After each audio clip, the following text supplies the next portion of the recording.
Good evening.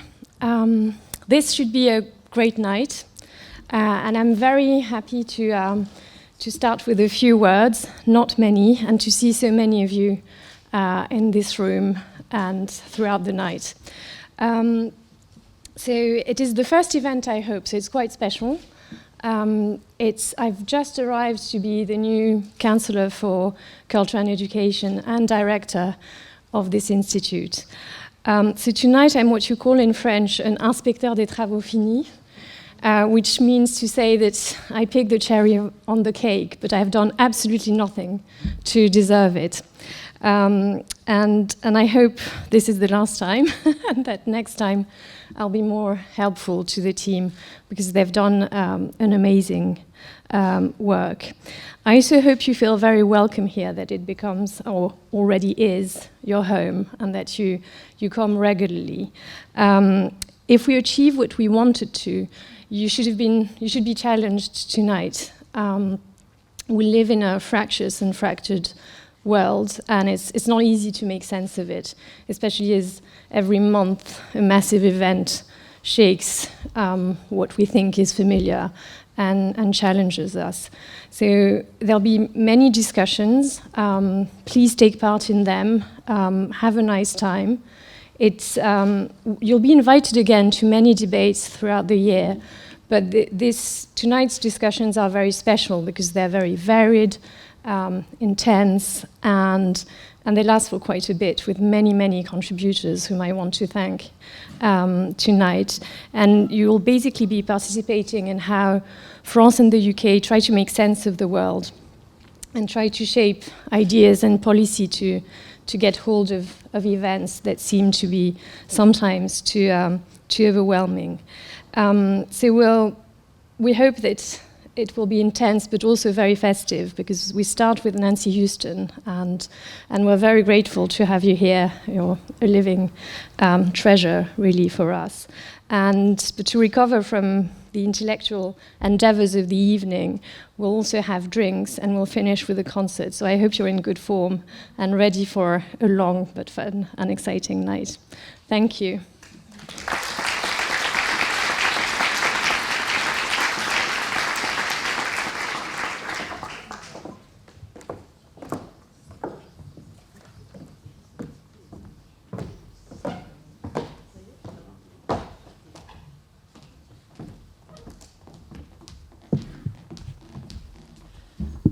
Bonjour à toutes et à tous. Distinguished guests, chère Nancy Huston, mesdames et messieurs, chers amis, et chère Anissia, que nous sommes heureux de voir rejoindre l'équipe. Tu n'as pas fait grand-chose pour la nuit des idées, mais rassure-toi, tu vas faire beaucoup de choses pour nous. Welcome to the night of Ideas 2024. A night of debates to expand our horizon, confront ideas and challenges, and challenge how we look at the world. It's also, first and foremost, a night of friendship, bringing together the best of French and British minds. A meeting place for ideas over the channel, an exceptional evening where we try to celebrate the vitality and the strength of our intellectual ties. So tonight, as you know, we will be exploring the fortnight of our world, from war to geopolitics to the climate crisis, AI and disinformation. French and British experts will be try to find, discuss common solution.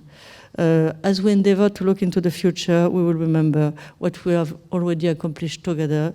120 years ago, France and the UK signed the so-called Entente cordiale, and ever since, even through our darkest years, we have been standing shoulder to shoulder. So I have happy to say that this event is also an anniversary to the Entente cordiale. So the Night of Ideas is very proud to host Nancy Huston, with this, you know that the theme of this evening is inspired by the eponymous novel by the Franco-Canadian writer Nancy Huston, and we are very privileged to have her with us tonight. And she will be taking the floor just after us. It will be followed by a pre-recorded speech by the former diplomat and writer Rory Stewart, also known as a writer on author of the postcard The Rest is Politics.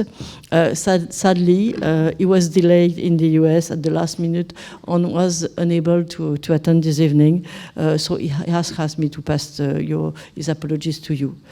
And also a few words before you can hear Nancy, who is the great host of the evening. Greater to all those who created on partnership with World Learning University.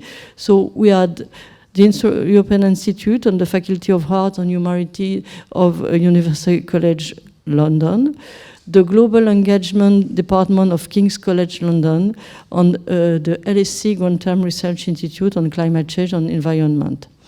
I would like to thank also all the sponsors of the Nuit des Idées, without whom this event could not take place. So the trust of the Friends of the French Institute of the Patron, the CIC Banque Transatlantique, and the Institut Français de Paris for their renewed commitment. Last and not least, as Anissia did, I want to thank the team of the Institut Français because they have been working very hard to prepare this evening, and I hope that we'll enjoy it. So now I will stop, and I can now declare the Night of Ideas 2024 open. Voilà, la Nuit des Idées 2024 est ouverte. Je vous souhaite beaucoup de discussions, de découvertes, de plaisir. Une excellente soirée. Merci à tous.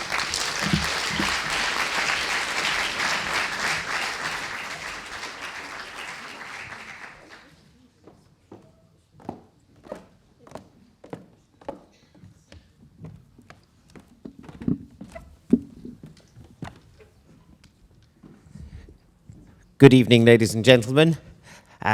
Welcome, wherever you are in the world, if you're watching, to a very rainy London. I think it's great that we have a typically rainy London. It's been, to use the phrase that Entente Cordiale was made for, it is raining cats and dogs. One of the favourite French expressions. I'm Jason Solomons. It's a pleasure to be your host for this evening, just welcoming the guests onto the stage here and shepherding you around the building, which will be fizzing. It may be wet outside, but in here it is full of ideas and warmth and electricity. The Night of Ideas at the French Institute is always a highlight of my year. It's a time to discover ideas, things that are going on in the world that are from outside your normal comfort zone. I'm a film critic and a film writer and a film producer, about to produce my first film about a young Englishman who goes to Paris and gets a job in a bistrot, a waiter in Paris, the ideal Entente Cordiale film. But so many ideas come when you're putting a film together, so many ideas about geopolitics, about the economy of food, the world of a restaurant that come together. So I'm looking forward to being inspired and hearing how many worlds come together tonight here. It is called Fault Lines, of course. Ligne de Faille is the name of the novel that it's based on, and we shall examine the fault lines and can we exist through them and how we're going to get through them while war and terrible weather and climate all happens around us. In here, as you've heard from Madam Ambassador, it will be an extraordinary night of ideas, an extraordinary night that you'll come away from thinking and talking about. So let's start with our, I'm going to say star guest, but every guest tonight is a star, ladies and gentlemen. But we are delighted to have the extraordinary novelist, screenwriter, thinker. I think she writes in French and then translates to English, but then maybe she writes in English and translates into French. She began her career, I read on the way here, with a thesis on swear words. And I can say I used a few on my way trying to get out of the station this evening. Maybe she's an expert in that. She is an expert, certainly, in bringing us together through the power of words. We're going to welcome Nancy Huston to the stage, and she'll be joined by Chloé Baker to help her with some reading. So please, Nancy Huston, will you kick off the Night of Ideas?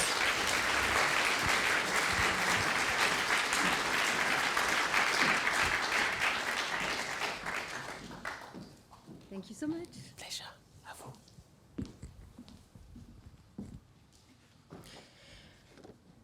I'm going to read very quickly the prologue to my coming novel, which is coming out in 1 month in France. Who knows if and when it'll come out in an English-speaking country. But I'm going to read it first in English and then in French, and be joined by Chloé, with whom I'll read some of the poems from my very recently published collection called The Things We Said, Choses Dites. That are poems that date from 33 years ago, but that have just appeared for the first time. My novel is called Francia. My characters are here already. They got here before I did. They've been walking up and down all day, all night, and as usual, they're pretending not to notice me. My heroine pays me no attention. She's got important stuff on her mind. I've always wanted to interact with my characters, but they refuse.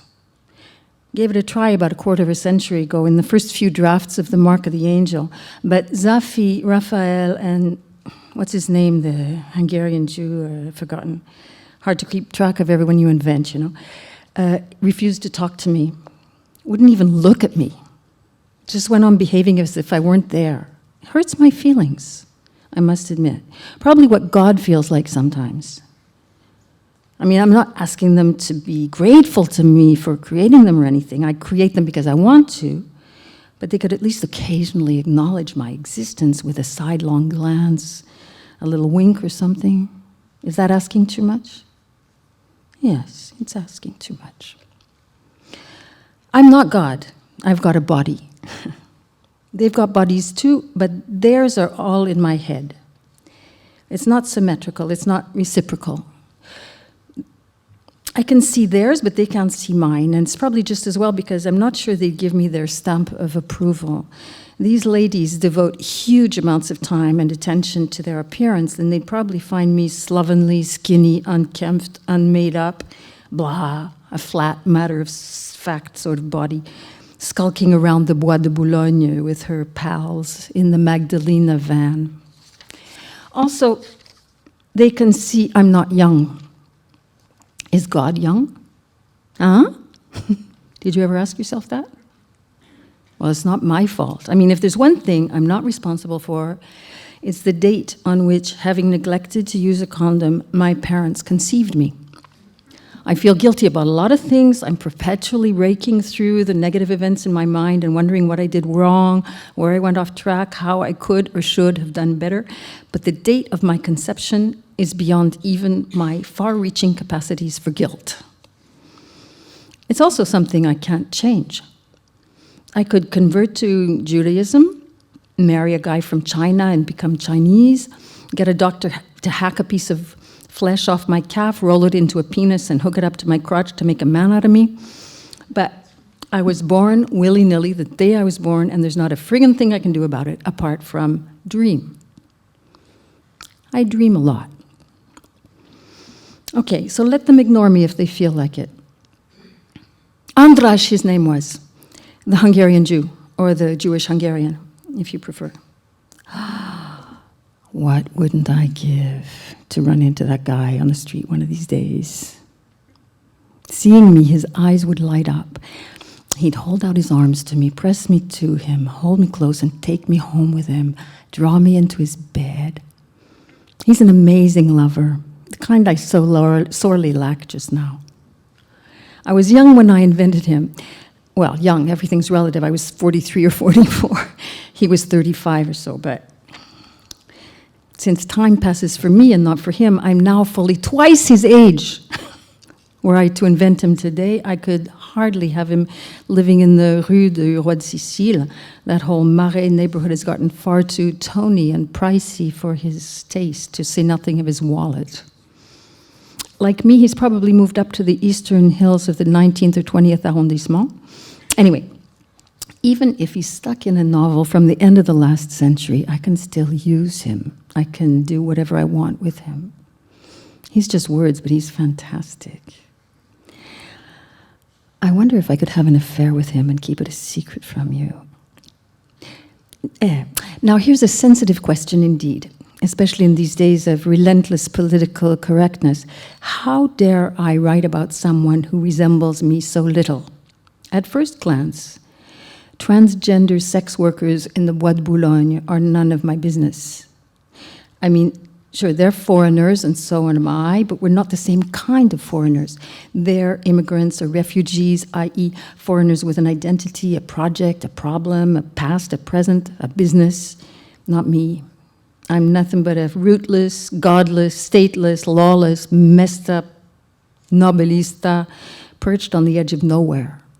Nothing of anything is my business. It's just that I'm curious. I run around testing the air, sniffing, spying, and eavesdropping. My business consists precisely in sticking my nose into other people's business. Secondly, whereas my heroine's a devout Catholic, I'm a serene atheist. But I don't have too many scruples about that, because I believe in her as fervently as she believes in the Virgin Mary. I made a pilgrimage to her native city the way other people travel to Jerusalem, Lourdes, or Santiago de Compostela. In effect, I've become her evangelist. And don't forget, Matthew, Mark, Luke, and John all wrote their versions of Jesus' story decades after his death. As for being allowed to set up shop in a Hispanic brain, whereas my grasp of Spanish is shaky to say the least, well, did Shakespeare speak Danish? My protagonist and I are both expats and both bilingual. She speaks Spanish and French, I speak English and French, so we should be able to share in our common language.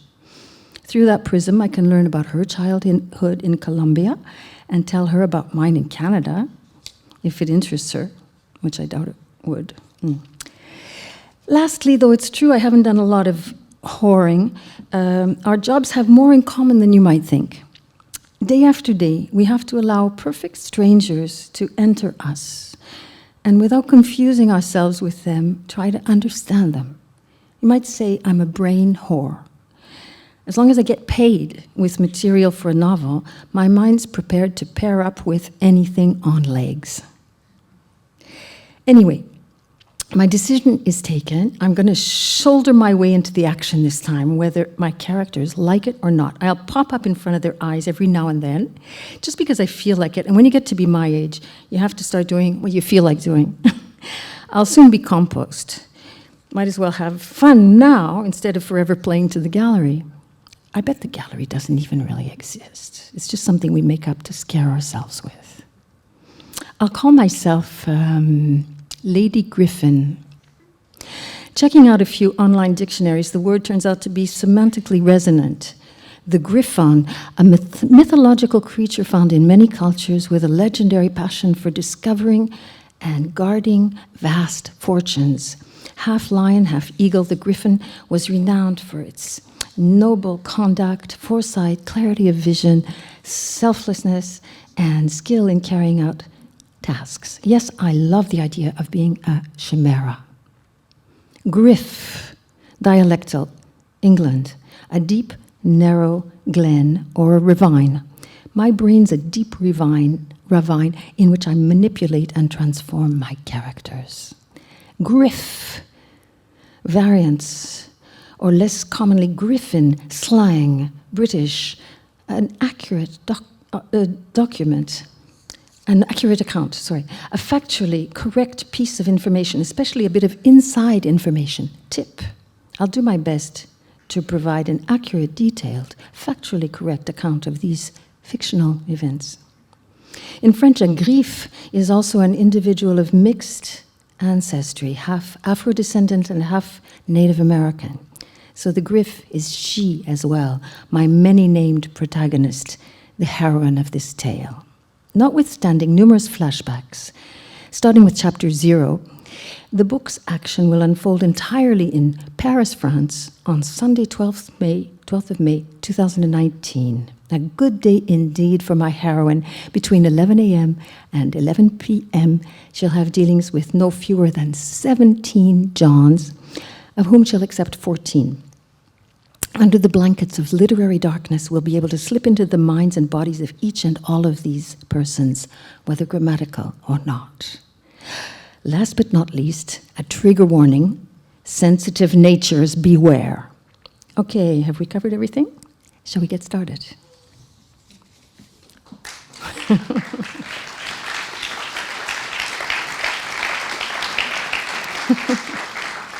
Prologue. Je vous fais la même chose en français. Mes personnages sont déjà là, dans mon espace de travail. Ils sont arrivés avant moi, ils ont passé la journée et la nuit à faire les 100 pas, mais quand je débarque, ils font mine de ne pas me voir.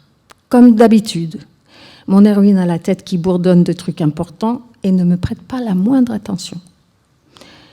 J'ai toujours eu envie d'interagir avec mes personnages, mais ils n'ont rien voulu en savoir. J'ai essayé une fois, il y a un petit quart de siècle, dans les premières versions de l'empreinte de l'ange. Mes affis, Raphaël et comment il s'appelait déjà le juif hongrois, là, j'ai oublié. Pas facile de se rappeler le nom de tous ceux qu'on invente. Ont refusé de me parler et même de me gratifier du moindre regard. Ils ont continué de faire comme si je n'existais pas. J'avoue que c'est un peu blessant. Je ne leur demande pas de me remercier de les avoir créés, bien sûr que non. Je les crée parce que ça m'amuse, mais bon, ils pourraient au moins reconnaître ma présence de temps à autre, par un petit signe, un clin d'œil, je ne sais pas moi. Non ? C'est trop demandé ? Ben oui, c'est trop demandé. Dieu doit avoir le même sentiment par moment. Or, j'existe tellement plus que Dieu, entre autres parce que j'ai un corps. Ces femmes ont-elles aussi un corps, mais le leur est dans ma tête. Pour le moment, je peux voir le leur, mais je n'arrive pas à faire en sorte qu'elles voient le mien. Tant mieux peut-être, parce que ça m'étonnerait qu'elles m'approuvent. Vu qu'elles consacrent énormément de temps et d'attention à leur apparence, elles me trouveraient sans doute négligée, mal peignée, sous-maquillée et fade. Nana toute plate et prosaïque qui sillonne le bois de Boulogne avec ses potes de la camionnette Magdalena. Plus toute jeune qui plus est. Et Dieu, il est jeune peut-être ? Hein ? Vous vous êtes déjà posé la question ? Mais bon. S'il y a une chose dont je ne suis pas responsable, c'est la date à laquelle, ayant copulé sans capote, mes parents m'ont conçue. Je me sens responsable de beaucoup de choses. Je passe mon temps à retourner dans ma tête les événements négatifs pour essayer de comprendre où je me suis gourée, comment j'aurais pu ou dû mieux faire. Mais la date de ma conception dépasse même mes capacités à moi de culpabilisation. Mon âge est intangible. Autant il m'est théoriquement possible de me convertir au judaïsme, de prendre la nationalité chinoise ou de payer un chirurgien pour faire de moi un homme, autant je suis née le jour où je suis née et je n'y peux rien si ce n'est rêver. Je rêve beaucoup. Allez, pas grave tout ça. Qu'elles m'ignorent si tel est leur bon plaisir. Andrach, il s'appelait, le juif hongrois, ou le hongrois juif si vous préférez. Que ne donnerais-je pas pour le croiser dans la rue, celui-là ? En me voyant, ses yeux prendraient feu. Il me tendrait les bras, me presserait contre lui, me ramènerait chez lui, m'attirerait dans son lit. C'est un amant merveilleux, du genre qui me manque tant en ce moment. J'étais jeune quand je l'ai inventé. Enfin, tout est relatif. J'avais 43 ou 44 ans, et lui 35, si je me souviens bien. Vu que le temps passe pour moi et pas pour lui, j'ai maintenant 2 fois son âge. Si je l'inventais aujourd'hui, je ne pourrais guère lui faire habiter la rue du Roi de Sicile. Le marais est devenu beaucoup trop chic et cher pour lui. Il faudrait l'installer comme moi dans les collines à l'est de la capitale, le 19e ou 20e arrondissement.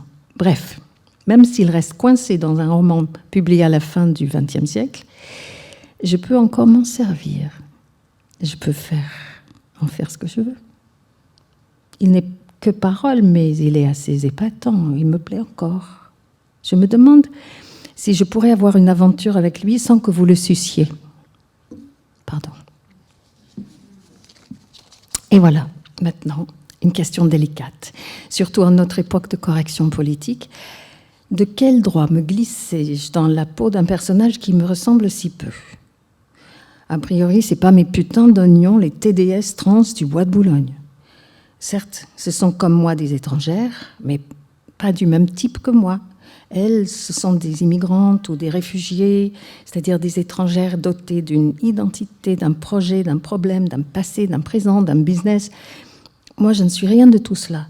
Rien qu'une espèce de novelist névrosée, sans foi, ni loi, ni racine, ni pays, perchée sur le bord du néant.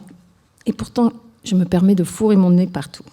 J'hume, renifle, épie, écoute aux portes, me mêle en permanence de ce qui ne me regarde pas. Mes oignons consistent précisément à fourrer mon nez dans les oignons des autres. Ensuite, alors que mon héroïne est une catholique croyante et pratiquante, moi je suis une athée tranquille. Mais sur ce plan, je n'ai pas de scrupules car je crois en elle avec la même ferveur qu'elle en la Vierge Marie. J'ai fait un pèlerinage dans sa ville natale, comme d'autres se rendent à Jérusalem, Lourdes ou Saint-Jacques de Compostelle. Je suis devenue en quelque sorte son évangéliste. Or, Matthieu, Marc, Luc et Jean ont tous écrit leur version de l'histoire de Jésus de longues décennies après sa mort. Quant au fait de vivre dans la tête d'une hispanophone, alors que ma maîtrise de l'espagnol est, mettons, tâtonnante, il parlait le danois, Shakespeare.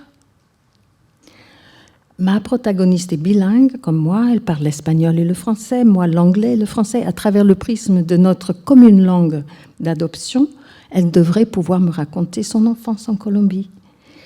En principe, je pourrais lui raconter aussi la mienne au Canada, mais ça m'étonnerait que ça l'intéresse.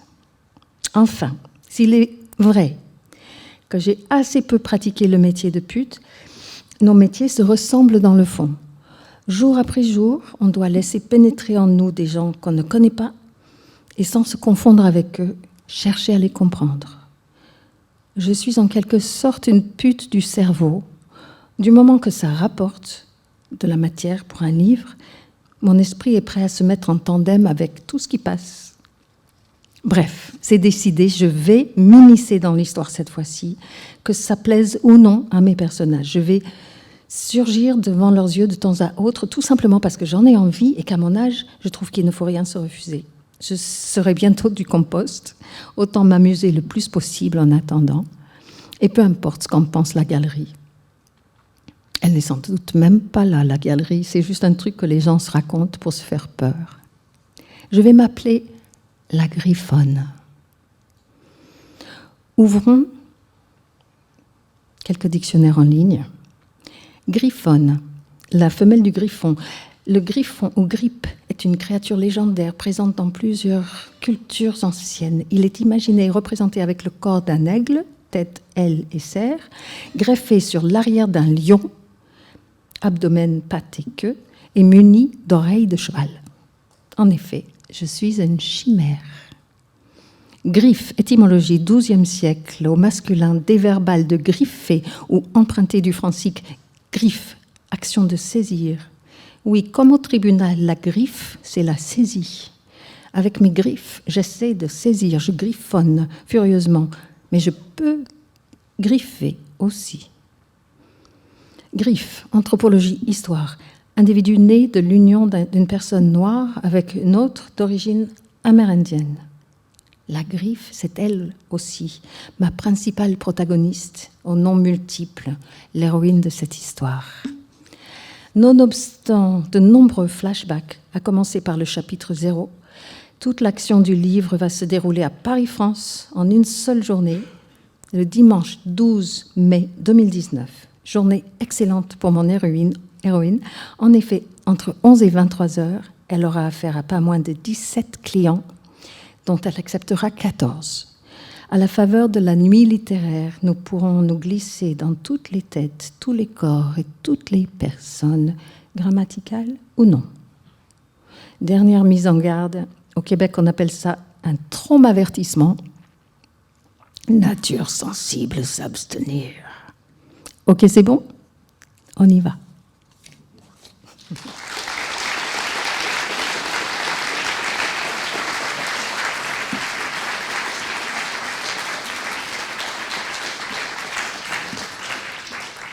Et les poèmes qu'on va lire avec ma grande amie Chloé Baker, qui est traductrice, interprète, actrice et immense femme qui vit,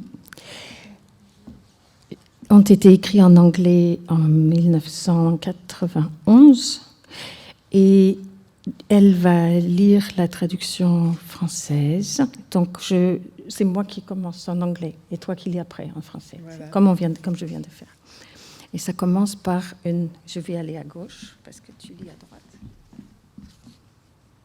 Et merci d'être là. My pleasure. Take what you want and pay. Old Spanish proverb. Prends ce que tu veux et paye. Vieux proverbe espagnol. The literate lemmings.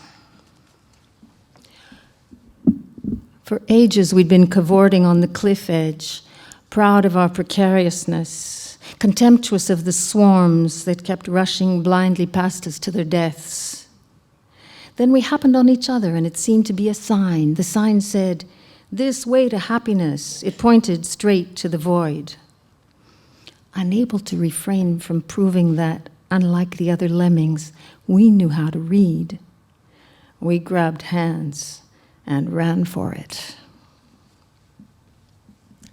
Les lemmings cultivés.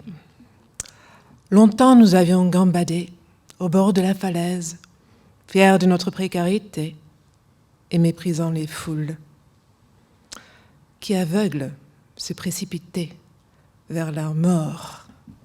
Un jour, nos chemins se sont croisés et ce fut comme un signe. Un panneau qui disait « Par ici le bonheur » et pointait l'abîme. Impatients de prouver que nous, à la différence des autres lemmings, nous savions lire, on s'est pris par la main et on a sauté.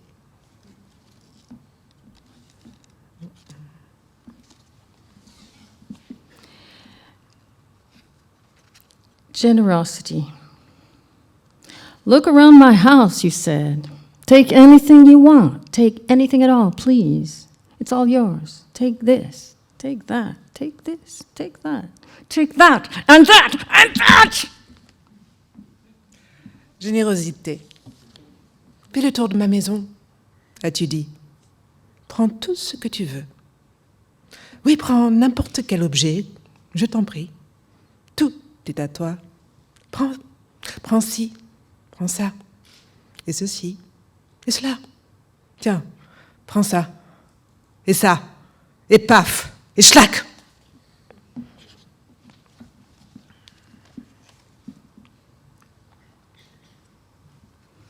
Magnanimity. I even love your faults, we protested with great ardor, because we hadn't seen them yet, and our qualities seemed to shine into the blackest recesses of the universe. Ah, your sweet weaknesses, we murmured. Oh, your endearing shortcomings, the signs of aging on your body, the scars on your soul, and other similar bullshit. Magnanimité. Même tes défauts, je les aime.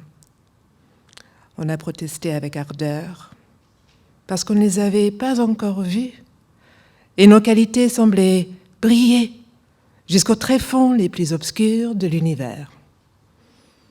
Oh, tes chères faiblesses, murmurait-on.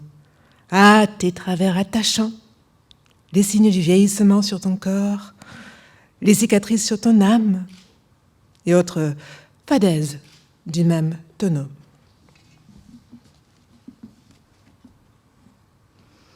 Conversations late into the night. With deadly accurate aim, we threw our pasts at each other's feet and our presents at each other's hearts and our futures in each other's faces.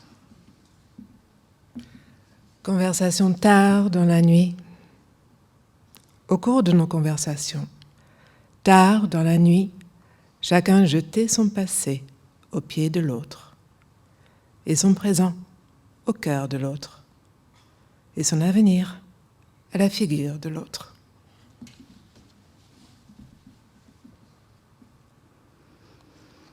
Guided tour. This is my body. Take, eat. This is my childhood. do not take it lightly.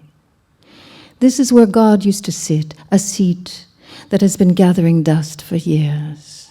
Here's where I keep my music, and this is the sacred fount from which my words well up and flow onto the page. Here stand my relatives, and here throng my students. Here's the dark cave for the deaths I have mourned. Here's where I store, neatly layered on shelves, the most memorable of my love affairs. And this over here is the space that has always been reserved for you. Yes, here. Right here. Can't you see it?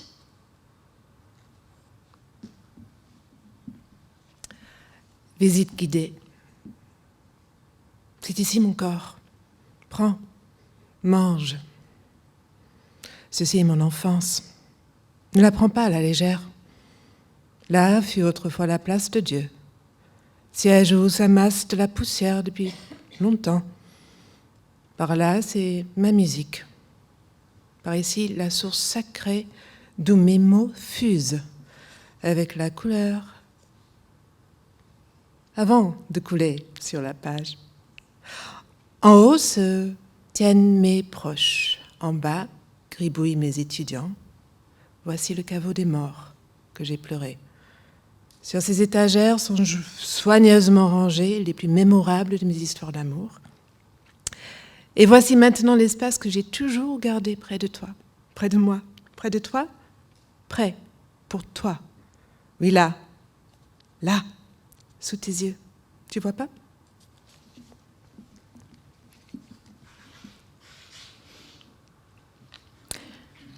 Patriotism. The first month, we talked ourselves blue in the face. The second month, red in the face. The third month, white in the face. Then, blackout. Arc-en-ciel.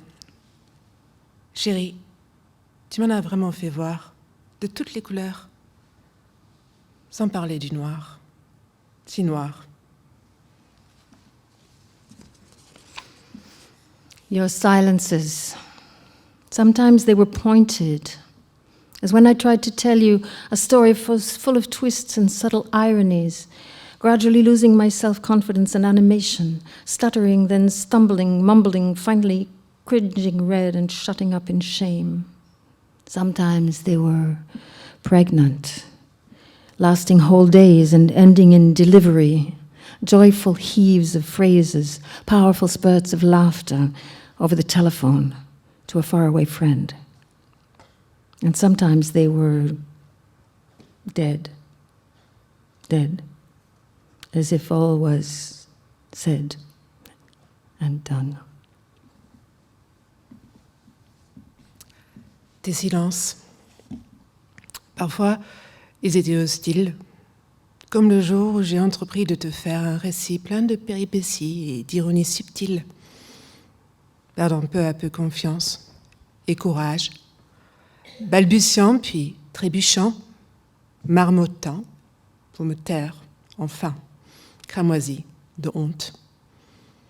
D'autres fois, ils étaient lourds de sens, duraient des jours et des jours, finissaient en une délivrance grandiose, un lâcher de phrases joyeuses, des cascades de rire au téléphone avec un ami lointain. D'autres fois encore, ils étaient morts, comme si tout était dit déjà.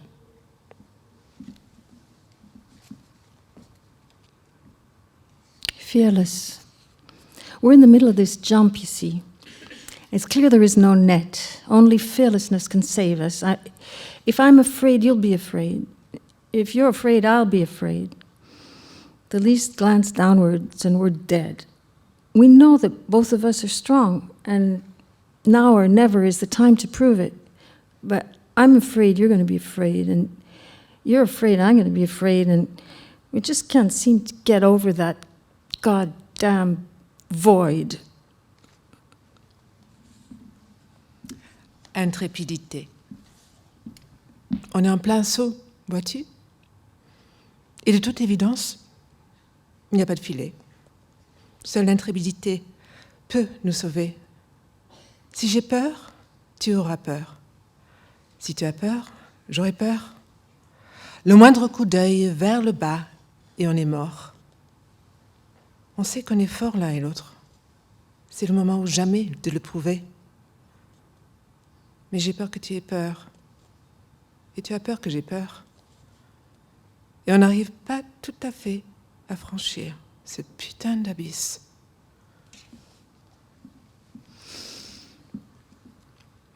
Fun. I put jazzy lipstick on my wounds so they could kiss yours. I spliced my nerve endings into fingers so they could hold hands with yours. I slipped my problems into spike heels so they could dance the tango with yours, bending over backwards till their spinal columns snapped. Oh boy, fun. Tango. J'ai mis du rouge à lèvres sans sas sur mes blessures pour qu'elles baisent les tiennes. J'ai transformé mes nerfs en doigts pour qu'ils prennent les tiens par la main. J'ai fourré mes problèmes dans des talons aiguilles pour qu'ils dansent le tango avec les tiens. Basculant en arrière, à s'en fissurer les vertèbres. Ah, pour ça, notre pied, on peut dire qu'on l'a pris. On va faire encore deux parce que le temps passe. We'll do sharing and then secrets, okay? Sharing. You took Bellini, you left Whitman. You got the sculpture, I got the rug. You took my country and left me your blues. I gave you the cold shoulder, you gave it right back to me. You bequeathed me the quilt and a week's dirty dishes, not to mention our chili turning blue in the fridge. You took all the Winstons, I got some nice long butts, but not a drop of liquor to be found in the house. You left the magic photo, I sent it registered mail. I held out some hope, you shook your head. Keep it, you said. It's all yours.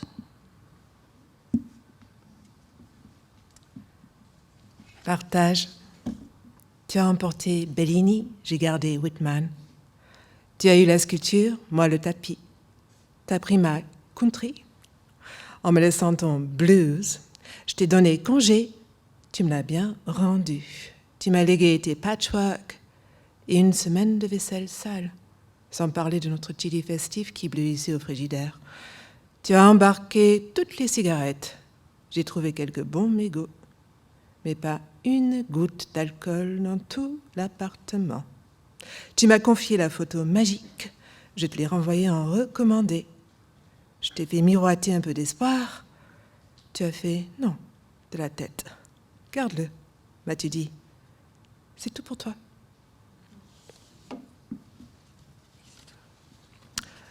Secret. Que feras-tu de tout ce que je t'ai confessé? Ma douleur ancienne, mes fissures, les intimes détails de l'anatomie de mon âme, vas-tu les éradiquer? De ta mémoire? Les banaliser à ta guise?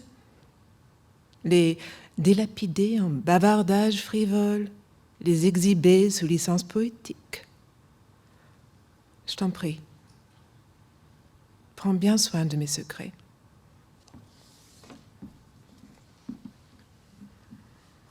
Secrets. What will you do with everything I confessed to you? My ancient pain, my foibles, all the intimate details of my soul's anatomy. Will you stamp them out of memory, trivialize them to your liking, spill them into idle conversation, exhibit them with poetic licentiousness.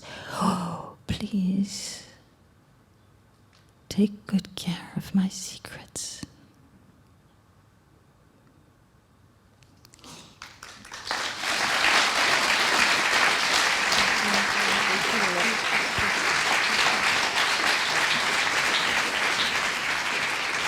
Nancy Huston, Chloé Baker, ladies and gentlemen. Thank you very much. Merci beaucoup. I'm very worried about the chili going blue in the back of your fridge, Nancy. We need to clear that up when we get home. Ladies and gentlemen, that was beautiful, wasn't it? Fantastic. Yeah.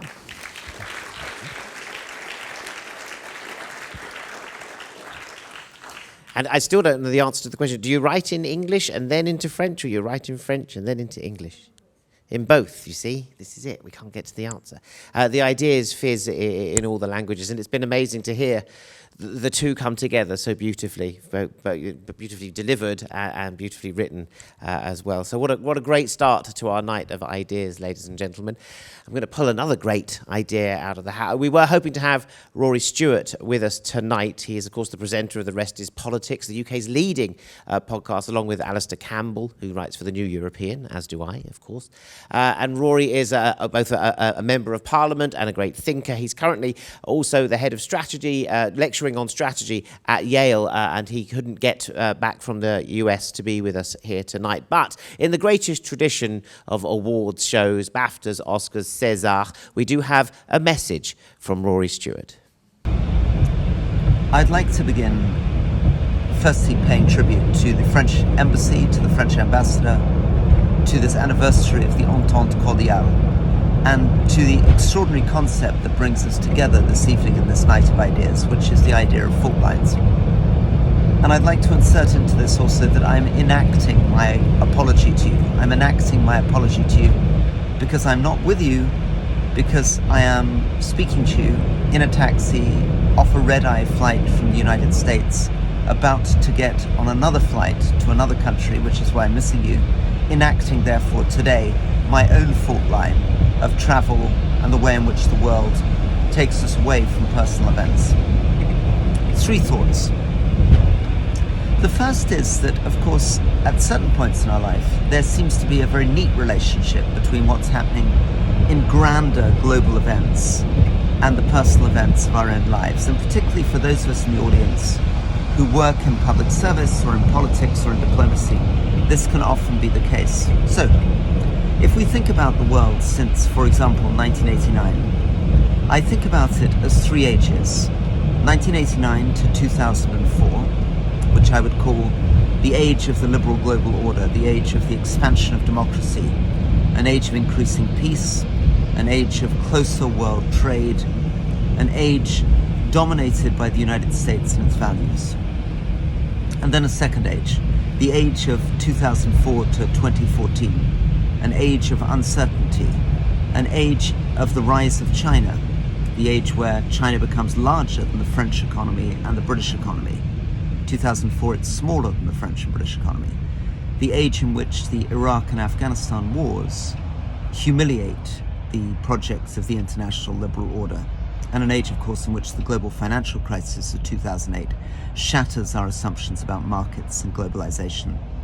And then the third age, the age from 2014 onwards to 2022, 2014 to 2022, which I would see as the age of populism, beginning with the election of Narendra Modi in 2014, the election of the Law and Justice Party in Poland in 2015, the Brexit referendum in 2016, the election of Donald Trump in 2016, the election of Bolsonaro in Brazil in 2018. And I could tell a story, as many of you in the room will be able to, of the way in which my life is part of those events. So I began that first stage as an officer briefly in the British Army, still in an institution connected to the Cold War. My early days were studying Russian tanks and thinking about the possibility of conventional warfare on the German plains. We hadn't really noticed the transition. The Berlin Wall had not changed any of that.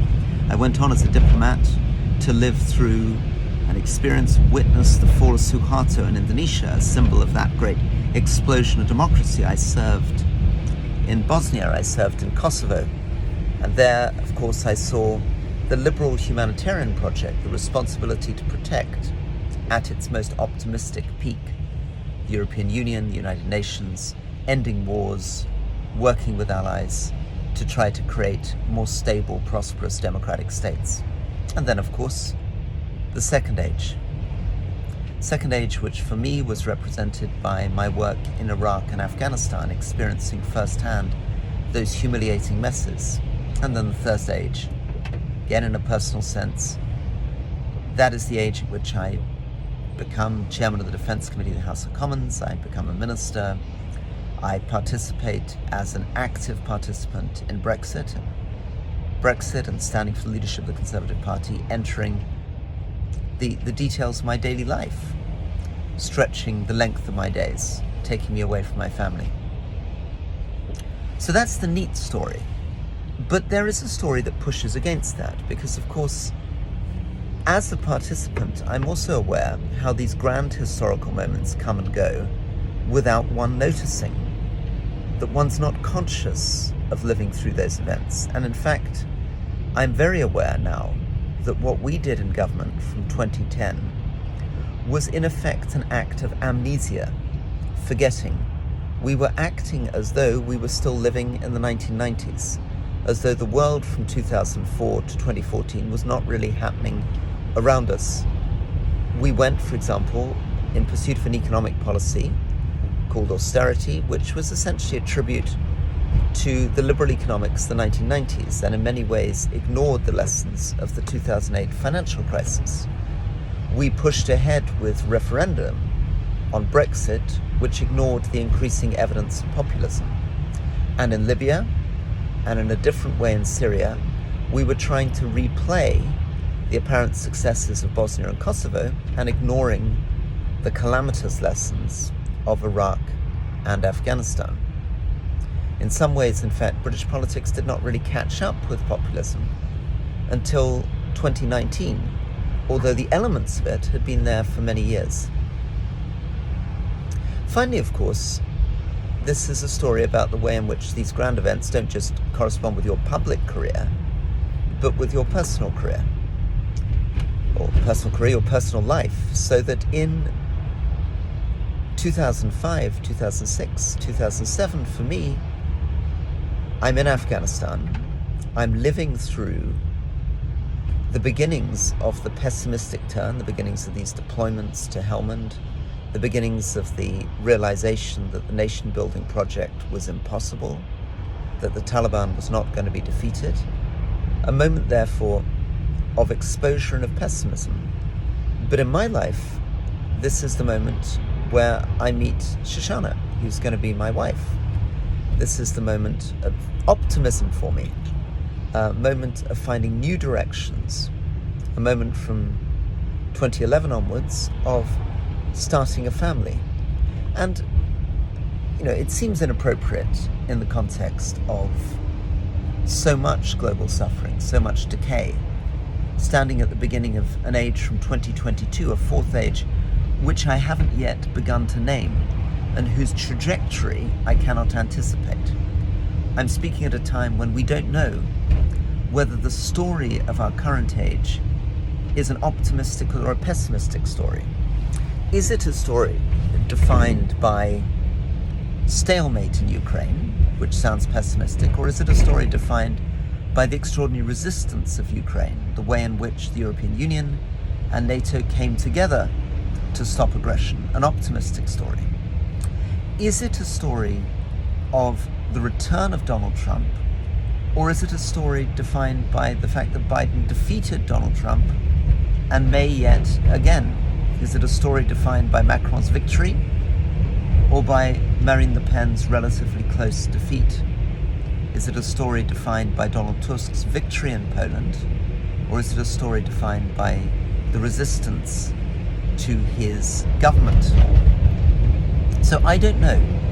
I don't know whether we're looking at an age in which pragmatism, moderation, compassion is reasserting itself and the extremes are being pushed back, or whether we're in an age in which the worst tendencies of 2014 to 2022 will simply deepen.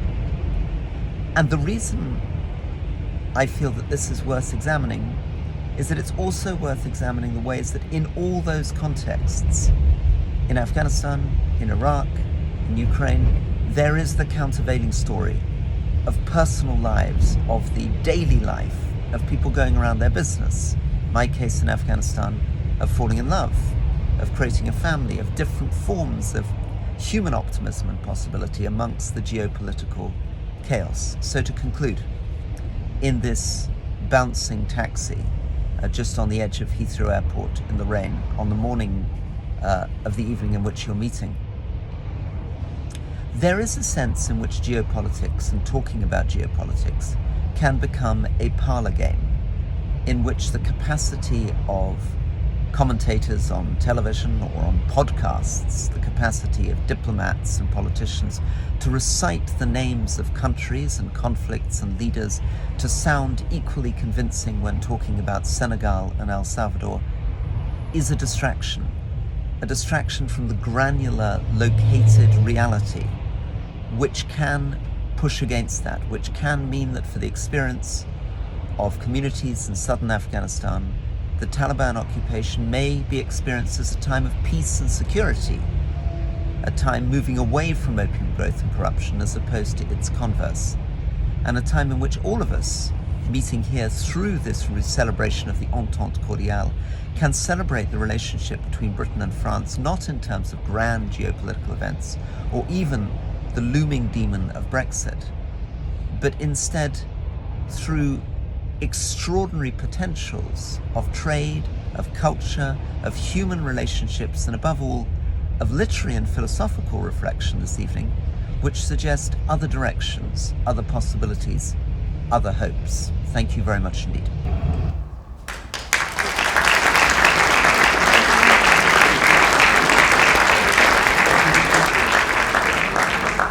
Rory Stewart. I don't advise doing that at home, ladies and gentlemen. Try and keep your eyes on the road at all times. It's very bad if your children learning to drive here. What a fantastic opening session, ladies and gentlemen. We heard the wonderful Nancy and Chloé duo reading very personal stories from their imaginations, from their experience. And then we translated them into the geopolitical world of Rory Stewart, who delivered that monologue extraordinarily from a taxi. I think that's a first. I've never seen that happen before. It is a great idea, of course, and that's what we're talking about tonight, great ideas. Ladies and gentlemen, that is the end of the opening ceremony. I hope you've enjoyed it. We'll be back in here in about 20 minutes' time with the next session. If you don't have a ticket for that session, then I'm afraid you can't come back into it. So we have to vacate and then come back in. But that's a great idea too. It is the night of ideas, and we'll see you soon. Thank you.